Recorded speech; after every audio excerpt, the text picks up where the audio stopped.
We had somebody talk to our bot a couple of months ago, and they typed in, I gotta pee, right? Now, it's not an interrogatory.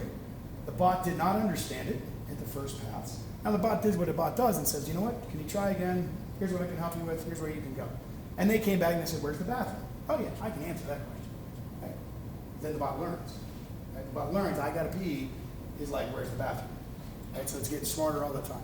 The flip side is, had somebody come up and say that, we'd all probably go, it's kind of an odd thing to just tell me, but okay, the bathroom's down there, right? So it's about delivering out success that way. Okay, now, what do we mean by multi-channel, right? The reality is, we all operate our lives in multiple places, right? So when we deliver bots into the marketplace, we're in SMS, we're in the web, we're in Twitter, we're in Viber, we're on WeChat, there's lots of different things. Yeah, this gets back to the job to be on. Everybody wants to be in two places, SMS and WeChat. Sorry, SMS and the web chat, right? They want to be there because that's where they operate most of their customer service needs, right? You can do stuff in Facebook, but it turns out a lot of people don't really want to talk about business in Facebook, right? They want to put pictures of the pasta they ate. I don't get it. After chasing bad guys around the world, I'm like a Luddite when it comes to social media, so I don't do that stuff. Okay, so why do we want text? It's got a 98% open rate. I have face-to-face conversations without a 98% open rate, right? We want people to get the message. We want them to get the data. We're delivering it to them. Most texts are read in 5 seconds. 90% of texts are read within 5 minutes of being received. That means if you're delivering information out to an audience that needs to get that information, they're going to get it. Why on the web, right? Because we can take 2 lines of code, put a pop-up box, and now you've Alexa-fied your website, right? Your counterparts in your organizations, you guys have already answered all the damn questions. You already given them the answers, but the people don't look for them. They won't go past the front page, right? I always tell the story, I'll be at a trade show, and someone will walk up and say, excuse me, do you know where registration is? And there's literally a 6-foot sign above people's head that says registration is right here, right? So, people are dumb. You'll never go broke underestimating the intelligence of the average American, okay? Okay, now your messages get read, and you can do both scheduled and ad hoc, meaning you can push them out anyway. I'm going to give you an example in a minute. It also means that you can ask a question and get an answer. So, chatbots have 2 key components, right? I'm talking to people way smarter than me, so I'm going to zip through this part. But basically, you got the template. These are all the things the chatbot will do. Its job. What is its job? Then you have the library, the answers to those questions and who's allowed to see them. You say, well, wait a minute, why would you say who's allowed to see them? Because you can have 2 people ask the same question and get a different answer on purpose, right? So in this context, a regular attendee says, where's dinner? No, it's in the main hall, 6 p.m. VIP says, where's dinner? Same question. Well, we're taking you to Ruth's Chris. We're going to pick you up in a limo. Why is that really important? Because all of a sudden we have identity. When you come in through your cell phone, when you come in by SMS, you got a 10-digit number that's kind of powerful.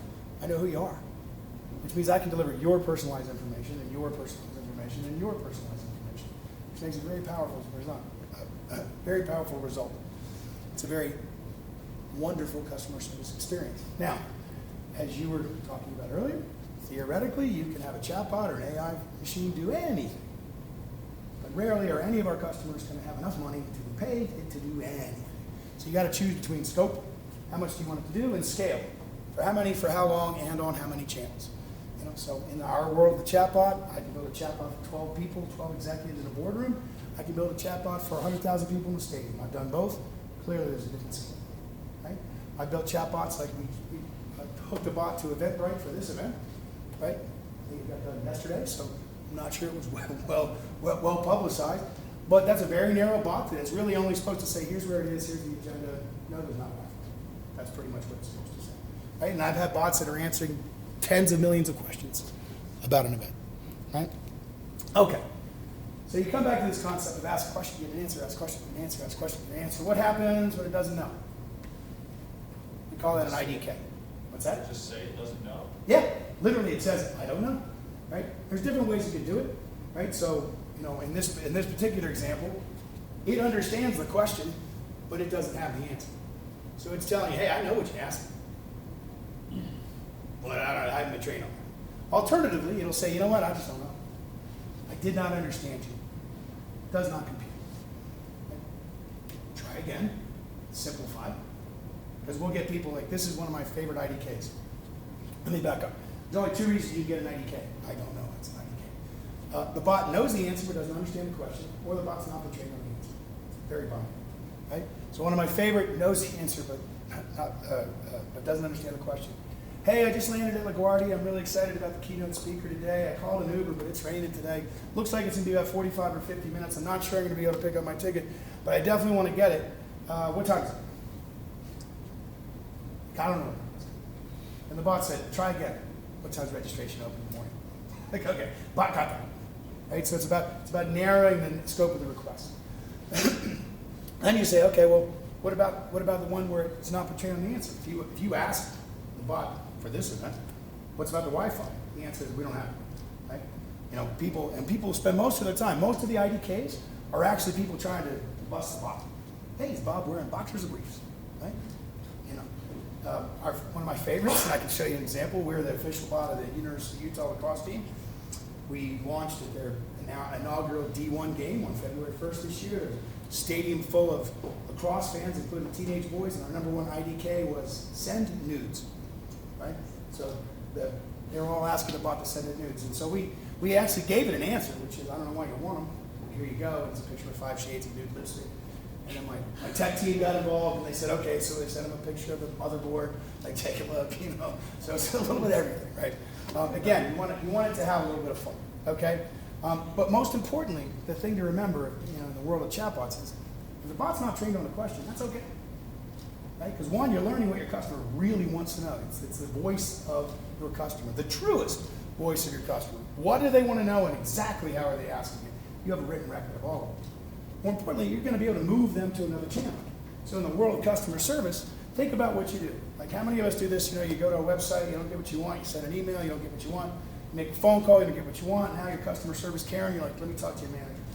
You're escalating, you're choosing another channel, you're moving through it. The bot can move your customers. A bot can move your customers to exactly the channel you want them to go to. Right? I may want you to go to a VIP channel, and I want you to go to the back of the line. Right? I mean, I can move you to the customer service channel you want. And we all do this anyway, right? When you call the airline, I flew 2.5 million miles on Delta. When I call the airline, they're like, hey, Bob. Right? When I call United, like, your whole time, 77 minutes. If you'd like, we can call you back next Tuesday. Right? So it's again, they treat you a little differently. Okay. Now, I want to talk a little bit about this concept of leveraging data. Right? Historically, when we say, what's your most valuable piece of data? Most people would say their social security. Right? If I walked up to you on the street and said, yo, give me your social security number, your answer is going to be no, preceded by some other words, I suspect. Right? But the flip side is, if you wanted to get a loan or buy a car or a house, you'd be happy to give that number. Right? So yeah, here you go, because I'm getting something in exchange. Well, we would posit that the most powerful piece of data we all have in this room, your cell phone. Also a unique 10-digit number that uniquely identifies you, but instead of just being able to connect you to a database, it also allows you to send and receive texts and pictures and voice and audio, and allows you to play on the internet, and most importantly, you can play, you know, words with friends. Right? It's a powerful, powerful piece of data. And that, we look at it and say, it lets you build community, right? Because once you open this channel, SMS, it doesn't close. How many of you guys have been to some industry trade show where you had to download an app to find out about what was going on? Right? All right. Did you have it before you got it?